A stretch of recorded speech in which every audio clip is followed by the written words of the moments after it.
All right, today we're going to unpack this really beautiful and honestly powerful metaphor for India's identity. And it's one that comes from something so tactile, so ancient, the craft of making rugs. So let's start with this idea. We the people is not very different from we the weavers. Think about that for a second.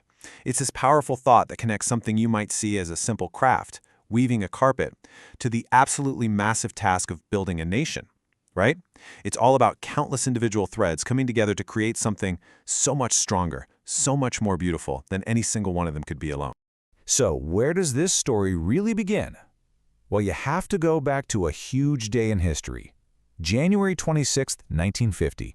And this wasn't just, another date on the calendar. No way. This was the moment India made a very deliberate choice about the kind of country it was going to be, all by adopting its new constitution. You see, before this, the whole legal framework was basically a holdover from the colonial era. It was a structure designed for a colony. So bringing in this new constitution, that was a massive shift. It was like throwing out an old imposed pattern and choosing a brand new one, a really intricate personal design for this giant living rug we call India. And that pattern, that design, it all started with those incredible words, we the people. But here's the thing. The threads for this new national fabric, they weren't new. They weren't just created out of thin air, not at all.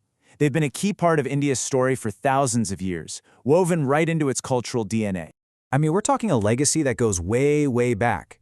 We found evidence of flat-woven cotton rugs from as early as the 1st to 3rd centuries. Then you see floor coverings pop up in the incredible paintings of the Ajanta caves around the 5th or 6th century.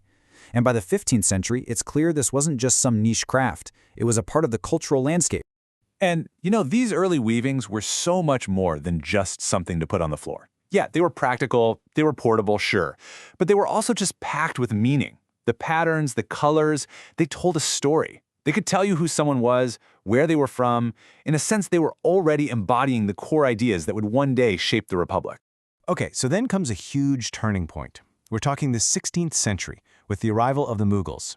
And they didn't just bring a new dynasty to rule. They brought a whole new level of artistry, a new sophistication, to the entire craft of carpet making. You've got Emperor Akbar, who is a real visionary here. What does he do? He invites master weavers all the way from Persia.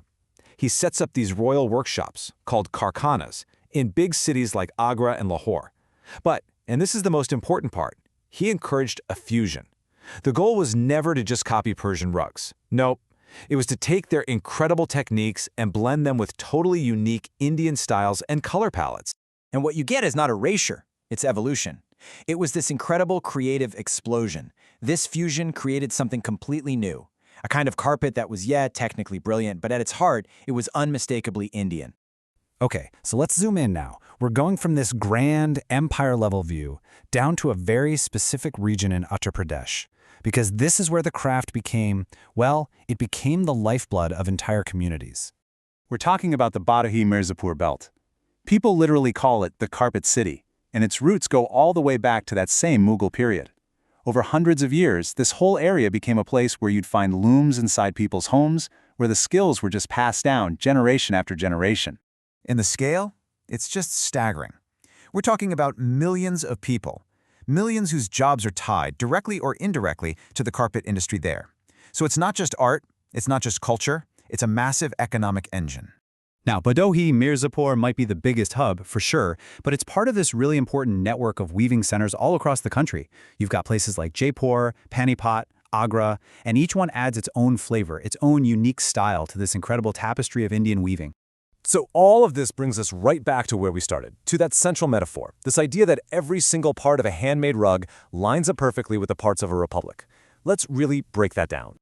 Okay, so think about how a rug is made. It starts with those strong warp threads, stretched tight on the loom. That's your foundation, right? That's like a nation's foundational constitutional values. Then you have the actual pattern that gets woven in. Well, that's like the policies and all the actions of the people that create the country's identity. And the colors, that beautiful mix of colors, that's the amazing cultural and linguistic diversity. And when you look at it that way, it's kind of transformative, isn't it? That quiet, focused work, an artisan tying knot after knot. It's not just making a product. It's reframed as a direct act of participation. They are nation builders. By creating something of value, something with identity, they are literally helping to build the nation. And this leads to such a vital point. Think about it. A handmade rug is never perfect. Those tiny little irregularities, those are what prove it's authentic, that it was made by a human. It's a reminder that the goal isn't some flawless, machine-made country. The goal is a resilient one that's made strong by the constant, human, and yeah, sometimes imperfect work of all its people. So, if we take this idea seriously, that India is this vast living carpet, it leaves us with a pretty big question, right? A question about our own role in this massive, shared project. Because ultimately, the pattern we create, well, it's up to all of us. That's the big takeaway here. If the nation is a carpet, then every single one of us is a thread. And the final design, the future of the Republic, it's not set in stone. It's being woven right here, right now, by every single one of us.